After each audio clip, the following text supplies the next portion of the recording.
From winding alleys to perfect grids, from palace grounds to smart cities, each place reveals what mattered most in the time when it was designed. Cities don't just appear by chance. They're planned.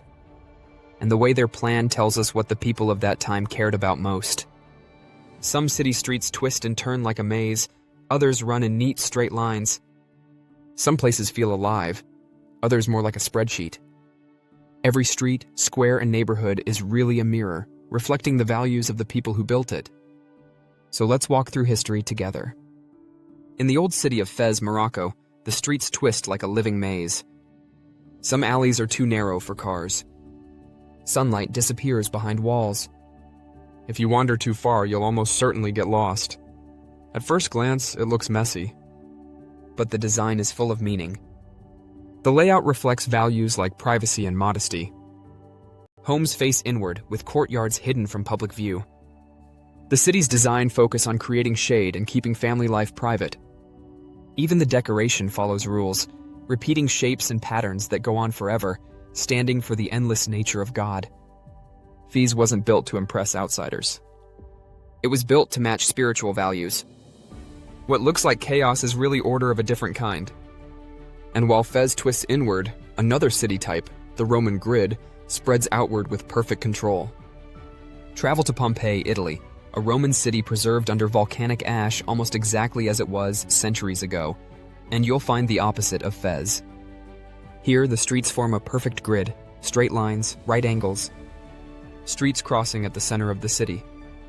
That's because the Romans weren't just building towns, they were stamping its empire across the world. The repeating grid made cities easier to control, defend, and supply. Soldiers could move from London to North Africa and still feel at home as the design was always the same. The message was clear: discipline, order, authority. Where Fez hid private life, Rome put power on display in the streets themselves. But when the Roman Empire fell, so did its tidy grids. Cities grew in a different, more improvised way. In the Middle Ages, towns like York, in England, didn't follow one master plan. They grew piece by piece, shaped by rivers, farmland, trade routes, and churches. Walls surrounded the city for safety. Streets bent around markets and neighborhoods appeared wherever they were needed. But it wasn't random. It was the map of a society constantly adjusting, merchants bargaining, nobles protecting land, priests building cathedrals. Walking through a medieval city feels like walking through history itself, layer after layer of power and survival pressed together. And if medieval towns were shaped by survival, the next stage of city design was shaped by something else entirely: performance. In the 1600s, just outside Paris, Versailles turned city planning into a show. King Louis XIV, the Sun King, built a city where every road, garden, and palace corridor pointed back to him. The entire design said one thing: all power leads to the king. This Baroque style was about spectacle, long boulevards, radial streets, and grand symmetry. Cities became tools to impress, not just to function. The model spread to Vienna, St. Petersburg, and even to Washington, D.C., where medieval cities whispered of survival, Versailles shouted of power. But as cities grew into the 1800s, another problem demanded attention: not power or performance, but pollution. By the late 1800s, industrial cities were crowded and choking on smoke. That's when Ebenezer Howard dreamed of something new: the Garden City.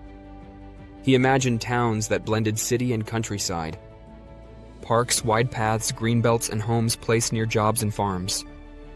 His first experiment was Letchworth in England. The idea was simple: design could make life healthier and fairer.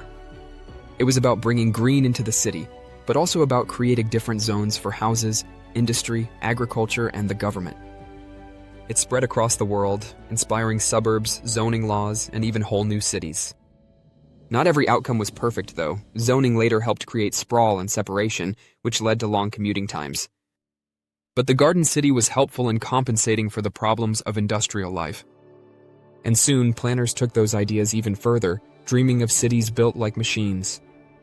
In the 1950s, Brazil built a brand new capital, Brasília. Designed by Lucio Costa and Oscar Niemeyer, its plan was inspired by the shape of an airplane, a symbol of modern technology at the time. The city mixed garden city ideas, palatial ambitions, and the modernist influences of the time. It was divided into sectors, housing in one area, government in another, shopping and business in their own zones. Wide avenues linked everything, with parks and green space spread throughout. And unlike many city experiments, Brasília worked. It was built to house 500,000 people by the year 2000, but more than double that number were living there that year. Brasília shows how even a futuristic dream can succeed when it balances order with greenery and human needs. But not every big planning idea has worked out so well. Sometimes reshaping a city has meant pushing people out. Working-class families and artists lived for generations in Brooklyn, New York, but in the 1990s, change sped up. Parks were improved, transit expanded, cafes and galleries opened. Property prices soared, and longtime residents were forced to leave. This is gentrification, when growth is valued more than community. Or when a city is treated more like an investment than a home. It's not just Brooklyn. Berlin, Barcelona, Lisbon, they've all faced the same pattern. The choices we make in planning ripple outward, often in ways only noticed years later. In the 1980s, planners pushed back against modern towers and endless sprawl with something new, called new urbanism. Seaside, Florida, became the poster child. The belief was simple: people thrive in human-scale, close-knit neighborhoods. It has light-colored houses, walkable streets, front porches. It looks like a postcard of small-town America. Hollywood even filmed The Truman Show there. But critics say it leans too hard on nostalgia, chasing an idealized past that never fully existed. Still, it showed a hunger for cities that felt personal again, just as new technologies were beginning to reshape cities in a completely different way. Songdo, South Korea, is one of the first true smart cities. Built from scratch, it's filled with sensors in roads, underground trash systems, and data feedback at every level. On paper, it looks efficient, flawless, but it raises hard questions. Who owns the data? Who controls the systems? Are we designing cities for people or for machines? The risk is that tomorrow's cities won't reflect human values at all, but technological ones, built for surveillance instead of freedom. Cities reflect us. Versailles shows faith. Rome shows power. Versailles shows spectacle. Brasília shows the urge to modernize. Brooklyn shows the cost of growth. Songdo shows our trust in technology. Every city is a mirror of the time it was built. And if we learn to read those mirrors, we're walking through history itself. Thank you for watching. If you enjoyed this journey through time, give us a like.